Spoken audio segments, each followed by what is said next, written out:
Hello and welcome back to the LFC Transfer Room. I'm your host Charlie, and today I'm joined by three lovely gentlemen, a first timer in Ben. So I'll start with you, Ben. How are you doing today? I'm very good, thank you. And just for the record, I just want to let you know I am not at Anfield as we speak. I thought you was in the main stand. I think that one's been knocked down now. But Matty, how you doing? Not bad, not bad. It's good to be on the stream. To be honest, I haven't been on for a while, so it's good to be back. It's good to see you on the stream as well, Charlie. I know. I reckon it's pushing like 5, 6 months since I've done one now. So it's And been a speaking bit. since I've been on one with you, it's been ages. I know it's been a minute, but as we said, we're trying to bring the YouTube back. That's why got a lot of new faces that you will be seeing. Ben is one of them. One not new face, one grey face who will be coming to England. He'll be on the English shores. What Saturday, Sunday? So it's But Drew, how you doing? Looking forward to your long flight to the UK. Yeah, I'm hoping to get some sleep so I'm not totally jet lagged when I get there. But did the ancestry, so found out that I'm 30% British and ready to reconnect with the roots. Yeah, we're doing a mini meetup. Sadly, Matty's a bit gutted because his baby scan is on that day, but we'll have a good time. Hopefully, Liverpool don't let us down with West Ham. But hello to everybody joining. Jen, great to see you as always. Gary as well. Prajeef and Ensman TV, new face for me, but I haven't been on for a while, so it's But hello everybody joining. Make sure you do leave a like, and if you aren't subscribed already, please do. Got a good show coming up tonight. First thing we are going to start off with is Trent Alexander-Arnold. Sure, everybody saw the last two games. So took up a bit of a new role, should we say? Very Kyle Walker, João Cancelo-esque with, going in midfield. Obviously a lot better because he's, unreal at passing. But, before we discuss what the future holds for that, I just want to get everyone's opinion. What were your thoughts on it? Were you impressed? Do you think we should do it? Keep doing it? I mean, Matty, I'll start with you first. I liked it, and it feels like everyone's been calling for it for a while for Trent to go into midfield, but then it's always been like, well, why would you move the best right back in the world further forward and stuff? He's very effective from where he is, but it hasn't been working this year. So we've pretty much adopted that we've got nothing to lose attitude, and it seems to have worked because I thought we were very good against Arsenal. I know we didn't get the 3 points, but I thought we were very good against the side that's dominated the league this year. And then Trent was unplayable last time out, so I like him there. I'd keep him there, and I'd probably go and buy a right back, definitely. Yeah, I mean, jumping the gun there, Matty, because we'll be talking about potential right backs in a minute. But Drew, I mean, I think I was saying, I think Klopp has been holding back on this for a while. I think he's so strong-willed. We know Jurgen Klopp, he does not like to back down. I honestly think one of the reasons why he hasn't moved Trent into midfield sooner is because he destroyed Gareth Southgate for it when he did it. Do you think that's played into it, and do you think it's forced his hand, the defensive performances he's been having recently? I think you kind of said we kind of have like a free shot with the last games of the season. It's almost like he's been trying different stuff since we're unlikely to get top four. Maybe that's played into it where he can do a little more experimenting now. I'm curious to see. I know we'll talk about it, but if Carvalho gets more time in the final games of the season. But I honestly think it might come down to Kanate being able to cover him. We haven't really had, Kanate fit for the entire season. And I just think Kanate is arguably our best defender on the field. And to have him like slip into that spot and take over when Trent's pushed up a little higher, we've seen him stop players down on the wing and try and kind of tuck in and cover the center back until it gets calmed down. So I'm wondering if he's just waited for that cover for Trent to really be like, okay, we got Kanate back in the side. He can cover Trent as opposed to how it used to be like Henderson when he had the legs. So I think that might play into it. And Kanate is a hell of a defender, able to cover more than his position. Yeah, I mean, Ben Drew's mentioned there, Canate, he's been an absolute monster, by far our best defender. My only issue with, this whole, inverted right back, if you should say, it relies so much on that right-sided centre-back, which, even though we love Canate, he is very injury prone. Mhm. You know, I don't see Nat Phillips, Joel Matip, even Joe Gomez doing that. I think them three as well aren't defensively as aware as Canate. They aren't as fast enough to cover, So even though it's great, would you not like to see him in an actual midfield role? Similar to Gerrard, or even like a Xabi Alonso, maybe a bit more deep lying.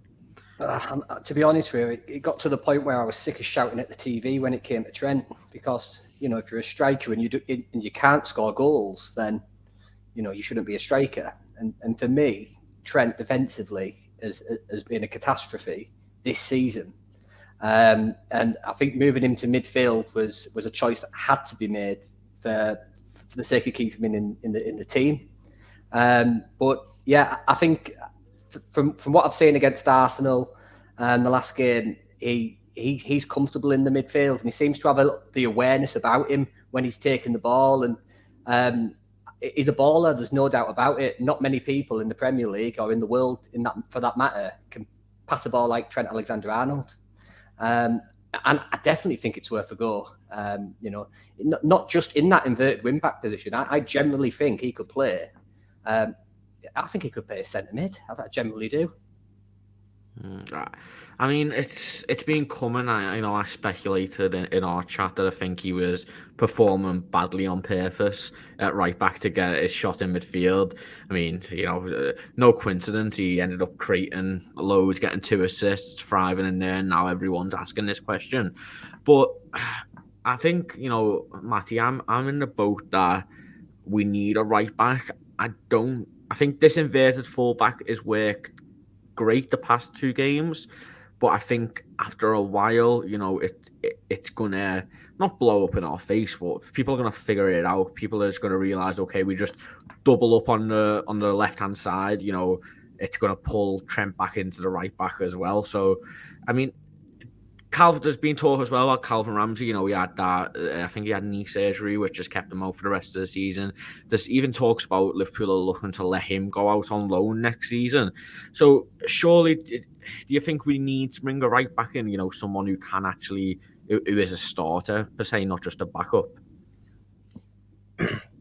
Yeah, but I'd be surprised if we go into Ramsey out. I think we'd be mad, because I know people, like, I've been lucky enough to see him in the academy as well a few times, but what we've seen of him in the first team, as well as what I've seen in the academy, he's very, very good.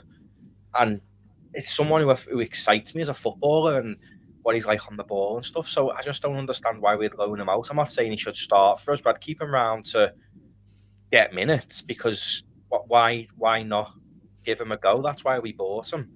And fee doesn't come into it, because we basically got Andy Robbo for free, didn't we? Because we sold Kevin Stewart the same day. So it doesn't really matter how much he costs and stuff. But I do think we should bring someone in who could come in and start and move Trent further forward, because we would get figured out. We've been figured out for how we've played the last few years. And then I feel like if we went to this system, people are already speaking about it, because it's such a massive change because of how good Trent's actually been.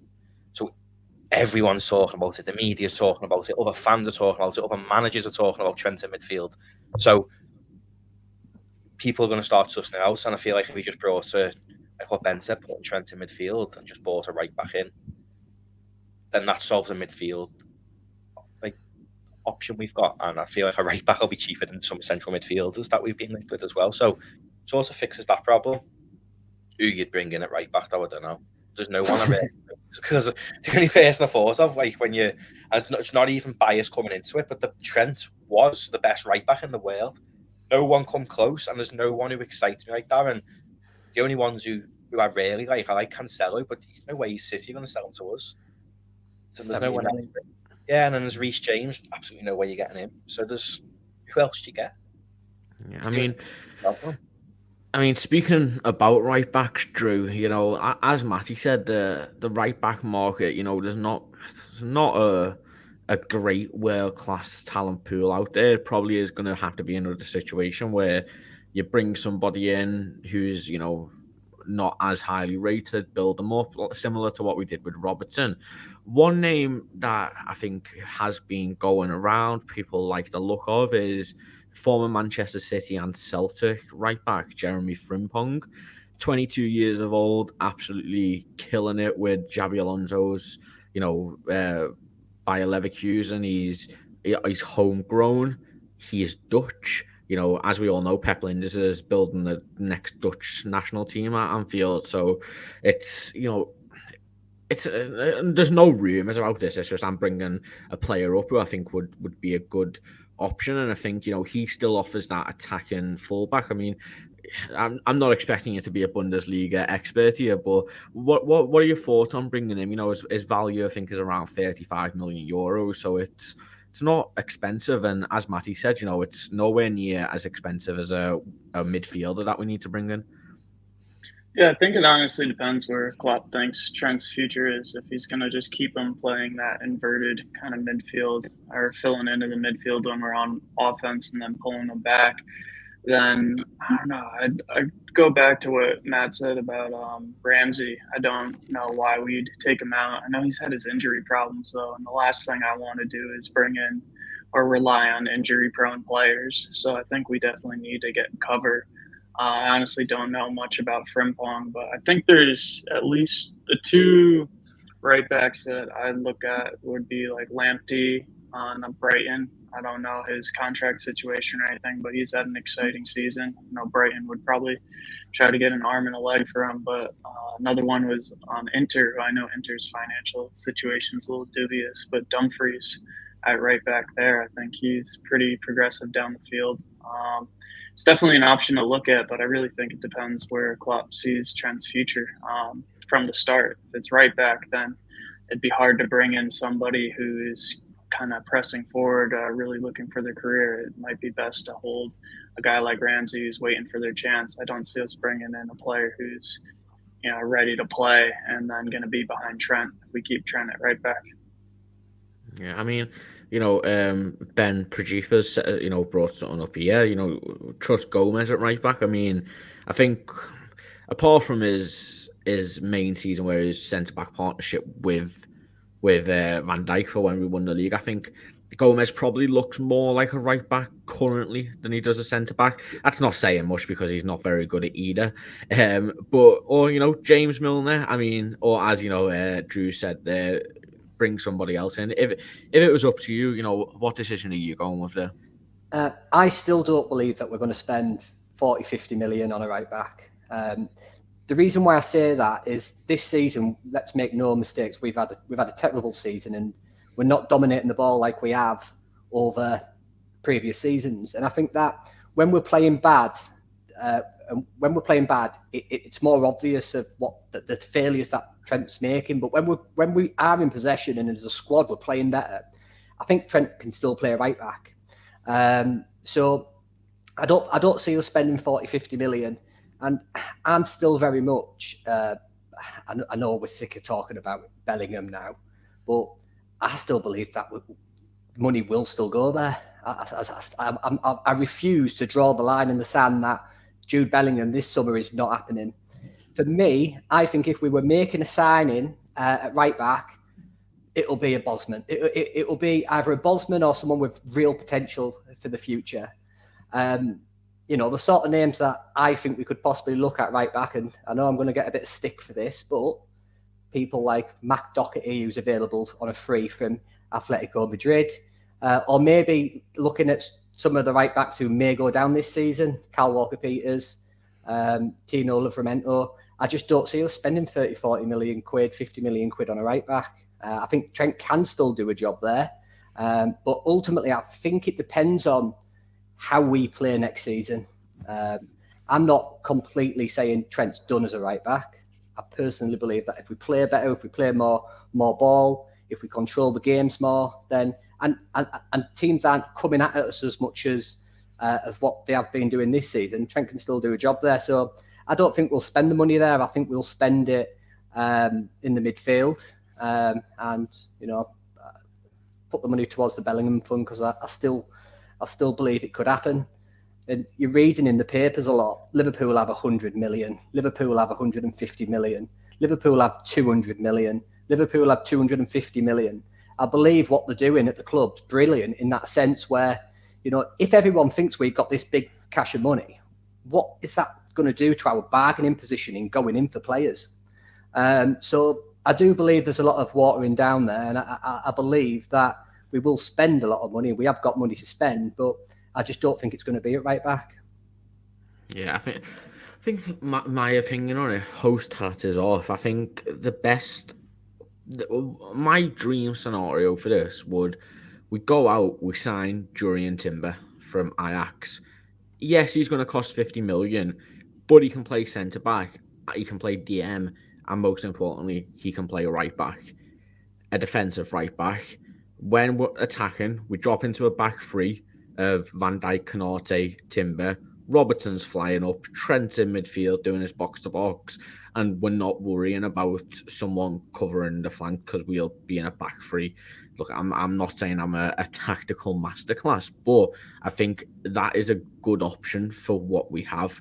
It also means we wouldn't have to rely on Fabinho as much because we would have a back three and we'd have Timber who's not going forwards all the time. I think signing a defensive right back who will slot into a back three would help a lot of issues that we have at the moment. Will it happen? Who knows? I mean, I like Timber. People said Martinez wasn't going to succeed because of his height. He's been all right this season. I'm not understanding best centre back in the league, but I think he could do a good job at right back, Timber as well. So it is a tough one. I think Frimpong would be good. I think, as Matty said, Cancelo, if it could happen, it would be sick. Or City going to let him join us for cheap? Probably not. But it's there is a lot of options out there, so it's going to be an interesting scenario to see what Klopp sticks with in the summer. But before we move on to the next topic, if you are new, please do leave a like. Seeing a lot of new names in here, so make sure you're liking the video and subscribing. It helps us out a lot. Okay, next one, Fabio Carvalho. A lot of things have been going on with him recently. Fabrizio Romano said that he was leaving this summer. He then specified that it was on loan. So that's something he hasn't really played. I think he got 2 minutes against in the last game. Before that, I think he had a total of 3 minutes since the World Cup started. So not great considering he was such a key part of the squad in the first half of the season, helping us wins like Newcastle and stuff like that. It's a strange one. Matty, Klopp has come out today and said, quotes, Fabio Carvalho is training exceptionally. It's the hardest part of all to leave players at home. Crazy. He's on a super level. The character he shows is exceptional. Looking at what Klopp's doing to him, no, it doesn't seem like he rates him that highly, does it? I think he's pissed someone off, to be honest. Klopp's obviously can't come out and say, oh, his attitude stinks or he's late to training or whatever, but he was very good when we used him at the start of the season, like you said. Like, he impressed me and he was good at Fulham, and that was in playing out of position as well.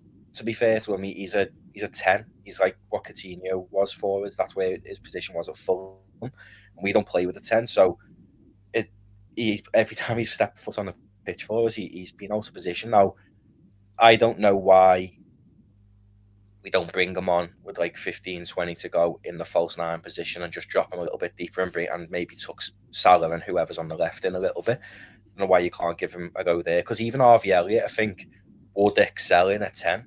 I'm not a massive lover of Elliott in midfield, as you know, but as a 10, that's his position. He'd excel there or right wing, and I feel like Carvalho would benefit from that. And loaning him out for a year, it does make sense. But then a lot of players are leaving us this year, and I don't know if Carvalho classes as homegrown or not. It does. So then... he was at Fulham for 3 years, I think, so he's classes as a... Yeah, exactly. So and we're going to already losing like Ox, probably Milner, out the homegrown. I think Kelleher probably counts as one of our homegrown players because of how long he's been in the academy, and we're probably going to lose him. It makes no sense to me to let him go out on loan when we're probably the bigger the squad, the better. Maybe it's if we, especially if we get Europa League, why would you loan him out? It's your player. Definitely. I mean, Drew, I like the Carvalho signing, but at the same time, I was a bit like, where's he going to fit in this? At first I was like, oh, is Klopp finally going to the 4-2-3-1? He's going to play him as a 10. Him and Elliott thriving. That hasn't happened. He's either just played him, on the wings, which, as Matt said, he wasn't terrible when he was doing that. He was putting in okay performances. He was sitting off the bench that we didn't have. I mean, it's a strange one. He seemed to be dropped after these stories of, in Portugal when he had a falling out with the Portuguese under-21. He just said he wasn't playing for them anymore. The under-21 Portuguese manager said, he had a phone call. Carvalho said it's not for him. I mean, I personally think that's played a part into it. I mean, what are your thoughts on that? Because it seems like something that Klopp wouldn't like, Yeah, I think you guys know better than me, but when the whole Harvey Elliott Snapchat stuff came out, where he was acting up a bit on social media, Klopp, it seemed like he was out of the team for a while. Then almost like Klopp was telling him to steady on. You got a long career ahead of you. Don't ruin it now. Or he doesn't like egos in the team. In that context, honestly, don't know what's going on. It's a bit baffling, especially since we weren't playing well. And he had big games like Newcastle where it looked like he was ready to play. And Bajcetic is another one who was young, who came in and just absolutely killed it, but never seemed like Carvalho got that chance in the second half of the season. It's just sad to see him riding the bench or not even in the squad when he probably would be a pivotal player for Fulham in this season. It's a bit baffling because I thought the Coutinho blueprint was kind of there. Maybe, he's playing out of position on the wing, but if you push Robertson up and then have him tuck more into that 10 role on offense, could have been done. I don't know. It's really baffling. I would hate to see him stay another season and just have the same kind of playing time or playing role as he had the second half. So if he does stay, definitely needs to get more game time. Otherwise, he's wasting crucial development years. Yeah, I mean, Ben, Gary said here, just straight up sell him. He's not good enough. I mean, I do have to disagree with Gary. I'm open to loaning. I think, a loan to somebody like Fulham, you might not like that going back to his old club, but he knows the manager, he knows the players, he'll get game time there in his preferred position. And, even if that is just a move for the future, it helps him in good stand somewhere else, and he doesn't have it, I don't think we should be selling him now after just buying him. I mean, what are your thoughts on Gary's comments there? No, I disagree. I think he is one for the future. And I think for all of us, he excites us a little bit, doesn't he? He takes us back to what Coutinho brought us over many years. I just think the issue is that from a personal point of view, especially with him being so close to Harvey Elliott, it can't be easy seeing one of your friends get the chances, get the games, get the minutes, and kind of take a backwards seat. So I know Klopp mentioned about his attitude. I read something about his attitude not so long ago, not being great, but now it's great. I just feel there's something happening there. But for me, personally, I would like to see Carvalho, controversially, but I'd like to see him get more time over Jones. I just think that he's got a high ceiling. I think he's got a higher ceiling than Jones. I mean, Ben, I know you knew, but I'm going to let you know Matty is Jones' number one fan. So, Matty, I'll let you take that. In football, you only the last performance, and Curtis Jones has been our best midfielder for the last 2 games. He's the scapegoat for a lot of our fan base. I don't understand why. He's a local lad. Surely it's good to see a local lad do well. To be fair, you always want them to do well. Even like when Ben Woodburn got in the team, you want them to do well because he's come through the academy. You want your academy to produce talent and be successful. And I remember even like Sterling, Jordan Ive, everyone wanted them to do well because they'd come through the academy like Bajcetic. But for some reason, everyone scapegoats Jones, who's still only 21 years of age. And when he plays, in that 8 side of the midfield. Again, he's another number 10, Curtis Jones. That's his natural position, number 10, like Elliott, like Carvalho. We've got loads of them, but we don't use them. It's a bit bizarre. But when he plays in that right side of the 8, he's a bit more attacking, and he plays with confidence. He does very well, and I think the trust he's had, getting a nod against Arsenal and getting a nod against Leeds, I think you've seen in that Leeds performance, the confidence in him getting back-to-back get starts as well. I think he'll prove his doubters wrong, to be honest with you. He's very, very good. He's a very good footballer. You don't captain every single age group at the academy from a kid until you come into the first team if you're not good enough. Stephen Gerrard says he's the best midfielder he worked with as well, by the way. So he just gets scapegoated and it pisses me.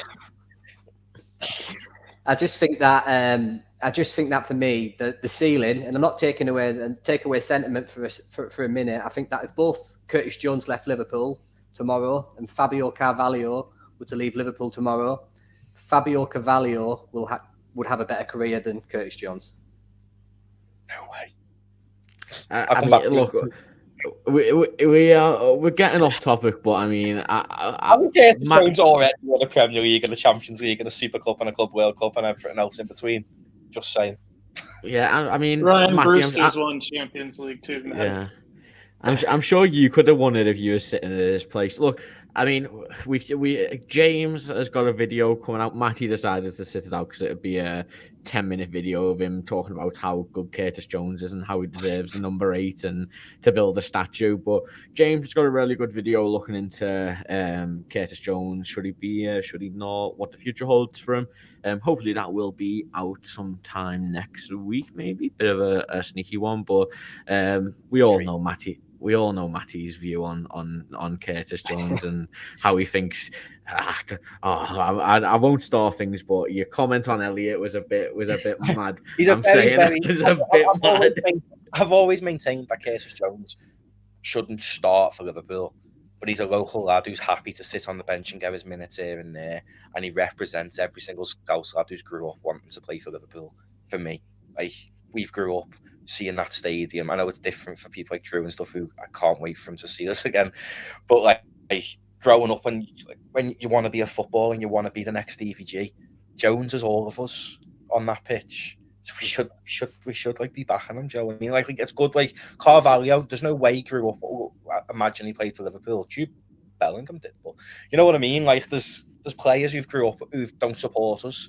He supports us. He's a local lad, so we should support him. It's like one of your mates playing for Liverpool. Imagine that. That's what does me head in. Like he's a young Scouse lad. Like he's living all of our dreams. Support him, and I don't think he's bad.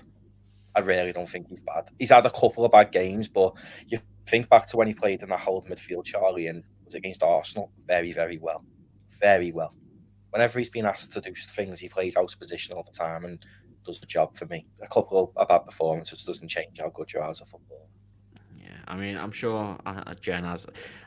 Matty has Jen's laughing at you. I'm sure we can. Matty would sit here for an hour talking about Curtis Jones, but we will move on to the Nottingham Forest section of this video. Obviously, Liverpool play tomorrow. Lovely 3 p.m. game. So we will be not watching that. Wink, wink. But before we get on to the Nottingham Forest game, make sure you do leave a like on the video. It helps us out a bunch. Also, subscribe if you're not already. And if you do, you can become a member to get a cool, shiny badge like Jen. But, let's dive straight into it. I'll keep the Curtis Jones chat going. He's had 2 good games. I'm sure everyone can agree on that. He's been fairly decent. Got an assist last game. Well done. Nice little pass too. Ben, I'll start with you. Should he be starting? Thiago's back fully fit now. Doesn't really look like he's dropping Fabinho, and Jordan Henderson's somehow still playing. But you look at the other players we've got. Maybe as a bench, but surely Klopp's got to give him a chance, considering he's been probably our better midfielder the past couple of games. I'm really holding back saying put him to the. I'm looking at Matty's face. He's looking at me sit with an evil there. No, in all honesty, if Thiago's fit, if he is fit, he's got to get back in the team because he's our best midfielder. He's our best ball playing midfielder. and you've got to look at that, and you've got to think who's gonna lose that space, and you'd be picking Hendo or Jones, and I'd probably would drop Jones. Unfortunately, I would. I think he has had a couple of games, but I think that Thiago walks into the team, and if I was choosing my midfield, it would consist of Thiago, Fabinho, and Hendo. I mean, Drew, what's your midfield for you going into that game? Honestly, I'd drop Henderson just because he's played 2 games, and I don't think he has the legs anymore to go game in, game out, starting every match. So that'd be my reason. I think, especially since last game, Henderson was playing so high, he was almost like the 4th attacker, and I think he grew into the game. But the first half, I didn't think he had the best first half. But I'd be curious to see Jones take up the space that Henderson was that high up the field for a natural position of a 10. And again, it just goes back to Henderson's and his age, his legs. It just seems to have gone. And if we need someone running game in, game out, I don't think Henderson can do it 3 games in a row anymore. And Jones is certainly willing and has the energy to do that role. So if Thiago's fit enough to start, definitely have him in. I'd still put Fabinho. Seems to be doing a little bit better. I know it's not at full levels, but then Jones would be my 3rd. Yeah, I mean, Matty, I know you prefer Jones on that left-hand side of midfield, don't you? So it's a case, if Thiago, I think we all agree if Thiago's fit, he plays, which means it would be, Fabinho, Thiago, and that right side of midfield. I mean, look, I've got my host hat on, so I won't destroy Henderson like I usually do. But I think anyone could start over Henderson, so I'll back Jones going in over Henderson. But what do you do? Do you play him on the right, or would you bring Thiago over to the right and Jones on the left? Well, it's a tough one, really, because I feel like Thiago, I've always maintained that I feel like he should have been a luxury midfielder you only use when you need him. Now, we shouldn't be needing Thiago against Nottingham Forest at home. I know they beat us at their place, but we shouldn't be needing Thiago against Nottingham Forest at home, in my opinion. And we've got fixtures like West Ham away. That's a much tougher fixture. And then we've got Spurs next weekend. Again, a tough fixture. They're the games where I'd be highlighting for Thiago. And I don't believe Thiago could play tomorrow, play again on Wednesday, play again on Saturday. We'll just ruin him again going towards the end of the season when we need them. So put on me logical hat on, I probably wouldn't start Thiago tomorrow, purely out of the fact that I feel like West Ham and Spurs are tougher fixtures for us, and I feel like we'll need them more in them midfield battles when he's coming up against like your Declan Rices and stuff. But he's going to start, isn't he? Because he's Thiago, he's one of the best midfielders, ball-playing midfielders in world football, so he's got to start. But yeah, Jordan Henderson needs to be dropped. I just don't think he's got the legs. I do want to keep him around. I don't think we should sell him. I think he should maintain the middle on the role where he's just dropping in and out. I think he's a very good leader, and we can't afford to lose too many of them. Or maybe start Thiago in the 6 and drop Fabinho, who hasn't been great this year, because Thiago is also a very good holding midfielder. So Gary's comments, Elliott, Thiago and Jones, that could work as well. It's bold. It's bold, but then it's Nottingham Forest at home. Do you know what I mean? Our fans should be right up for that tomorrow. That Anfield should not be silent tomorrow. It should be pumping for Nottingham Forest. So that midfield, that excites me, to be fair. Elliott, Thiago, Jones. I think the defence is pretty much nailed on, barring any injury. So we'll look at the attack next. Firstly, Arsenal are bottling the league. They're 1-0 down. So that's fun. But yeah, first minute Ramsdale howler. So it's very fun. Anyway, defence nailed on. Front line, Núñez hasn't been starting recently, which hasn't pleased a lot of fans. Luis Diaz is now back, and I assume he's probably very close to being able to start. Maybe Klopp won't risk it. Firmino is out. Obviously, Carvalho will probably be coming in to take his place. I mean, Drew, do you think Klopp sticks with what worked against I can't even remember who we were playing. Whoever we just beat. Leeds, yeah. Do you think he sticks with what worked against Leeds? You know, Jota Salah and Gakpo? Don't change a winning formula, do you say? I'd say traditionally, yes, but I think benching Nunez has been a little bit harsh the past couple games. I don't see him doing it 3 times in a row unless he is just going for that, if it ain't broke, don't fix it. I think it was important to get Jota back on the score sheet and back involved. I think almost that for me seemed like Klopp reassuring him that he has a future and he's an important piece of the club. I thought he was going to be a huge player this season, unfortunate with injuries. But that being said, once you get Jota firing, I think, you can't really just bench Nunez 3 games in a row. It's a bit harsh on Nunez, so I think he starts. That's just my opinion. Yeah, I mean, Matty, Jota's producer said that he had Jota, Gakpo, Salah as it worked. I mean, it worked in the second half. Diogo Jota was absolutely dreadful in the first half. And I was very impressed with Gakpo the whole way through. I think his performance, he should be undroppable. I still think Jota I will prefer Nunez over Jota, and I don't see Diaz starting. But I mean, what are your thoughts on it? Gakpo has excited me probably the most since we signed Thiago in terms of coming in and just making that impact straight away. I rarely rate him in that false 9 role. He's fantastic. He's very fast, so I think he can drop back even further than Bobby because of how quick he is. And if we're being completely honest, on the left-hand side, who's better, Jota or Nunez? Nunez is better than Jota. If we're being completely honest, we didn't spend all that money on him for no reason. Jota's very, very good, but Jota's also very, very good off the bench. Very good off the bench. Most of his goals, I think, for Liverpool have come off the bench. And our strongest attack would be Nunez, Gakpo, Salah. I don't think Jota's in our strongest 3 at the minute. When Diaz is back, I don't even know where they're all going to fit, to be honest with you, because Diaz walks into any side in the world, I think, and he's walking back into ours. So I don't know what. If he's fit and ready, then maybe Diaz, Nunez, Salah. Can Gakpo all that play on the right? Yeah, I think he can. He played there for the Netherlands, didn't he, during the World Cup? A couple of games.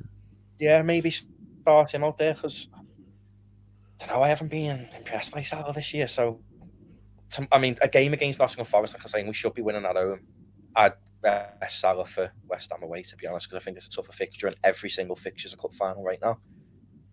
And I think that now's the time where you should choose to rest your key players. And if Diaz is fit, he walks in. I think that's what throws a spanner in the works. I really don't know. If he's ready to start, he starts. But then Nunez has been unbelievable. Gakpo has been unbelievable. Yeah, I mean, Ben, that's it's the attack is really where it can probably be one of 10 combinations with the amount of players we've got.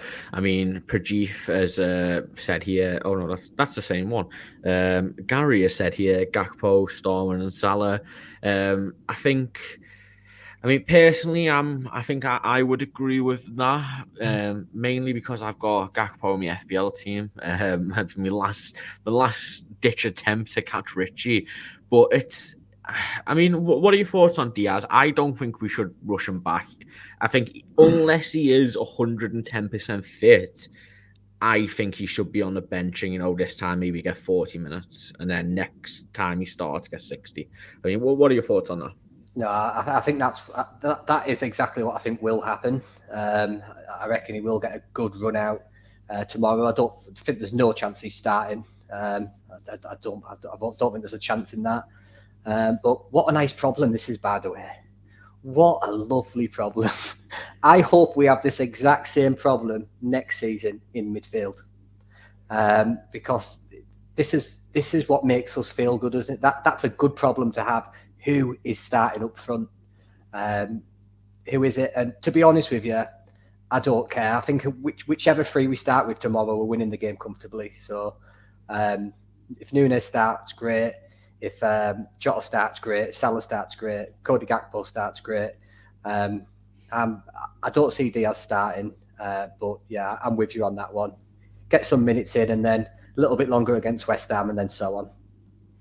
Yeah, I mean, Definitely. I mean, all that's left to do now is score predictions. I mean, I feel like after every big win we've had, the United 7-0,